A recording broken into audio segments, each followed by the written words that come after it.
Hello ladies and gentlemen, my name is Pixel and welcome back to the Sapphire Tech YouTube channel. Today we are going to be taking a quick look at some gameplay as well as the performance of the SAPPHIRE NITRO RX 5500 XT graphics card running Death Stranding completely maxed out at a 1080p resolution.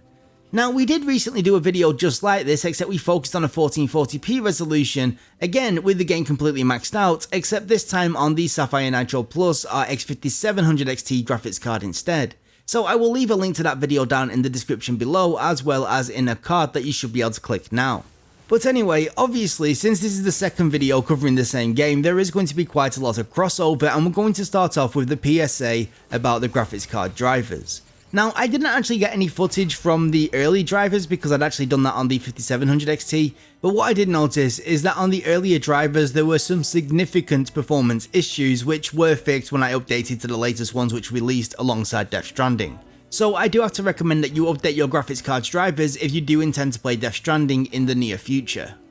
Moving on, let's take a quick look at some gameplay which is locked to a 60Hz VSync. This should look incredibly smooth on YouTube, and this is how most people will play the game if they play with VSync enabled on a 1080p 60Hz monitor. I played like this for around 3 or 4 hours and I never noticed a single drop below that 60fps target during that time. And this includes both gameplay as well as many of the game's very highly detailed cutscenes which are all rendered in-engine in real time. While the gameplay in general does look very impressive, especially from an animation and landscape point of view, it is the cutscenes which really take that presentation to a next level, and to be honest, I'm actually really quite surprised that this is actually running on modern hardware. At times, you could legitimately be forgiven for thinking that you're actually watching pre-rendered cinematics and not something running in real time on a modern graphics card. The visuals can be that convincing. I'm also pleased to be able to report that Death Stranding, unlike a lot of modern games, does not have an issue with input latency when running the game at a locked 60Hz VSync.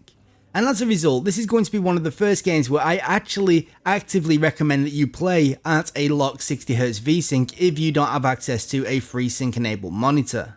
And to be clear, I recommend this even if you would normally be playing on a high refresh rate 120 or 144Hz plus gaming monitor, simply because the game does unfortunately lock all of the cutscenes to a locked 60fps. This is because if you're using VSync or Enhanced Sync at a high refresh rate, unfortunately once you go below half of your refresh rate, you will start to get screen tearing, which means at a locked 60fps you will start to notice some screen tearing during a lot of the cutscenes. On the other hand, if you don't mind screen tearing or a little bit of judder, or if you're running a FreeSync enabled monitor, then you're going to want to know what the peak frame rates are, so let's have a look at that, shall we? On average, I'd say that our frame rate spent most of its time between around 75 and 85 FPS, but it did fluctuate both above and below that number. However, once again, after around 5 or 6 hours playing with an uncapped frame rate, the game did an awesome job of sticking above that 60 FPS target. There was only a couple of sections where I noticed the odd frame stutter, and one area in particular where the frame rate did in fact drop below that 60fps mark, but only for a few seconds. As you've probably guessed, this is the time where I go on about FreeSync enabled monitors, because honestly, this is yet again another game which would really benefit from FreeSync technology in keeping that frame rate nice and smooth regardless of what number FPS you are currently on. This is actually becoming something which is more and more relevant due to more and more games actually having different sections of gameplay lock at different frame rates. For instance, in this game we've got the cutscenes locked at 60, but the gameplay can go, well, as free as you want it to be. At the end of the day, all I can do is show you the peak performance of our graphics cards and how it's going to handle the latest and greatest games. It's still, at the end of the day, going to be up to you how you choose to play them. Finally, let's have a quick look at the graphical presentation and the performance and see if I've got any issues, because spoiler alert, if you've watched the previous video you know that I kind of wish there was a little bit more scalability in Death Stranding, because unfortunately there's not really all that much you can do in terms of graphical settings. Sure, if you lower the graphical settings you are going to get a boost to performance, however, when you've got a little bit of headroom like we have in general gameplay, it would be nice to be able to turn up the graphical settings a little bit higher than what they are currently set at, because unfortunately, in particular, there is an issue with the depth of field and the draw distance. Now don't get me wrong, the draw distance is by no means bad, I actually haven't noticed too much pop-in whatsoever. It's just when we switch between the draw distance settings that are currently available, we don't really see much of a hit on performance, and yet we do see a decent extension of the draw distance, which means it would have been nice to be able to extend it a little bit further out and just sacrifice a few frames in order to be able to do that.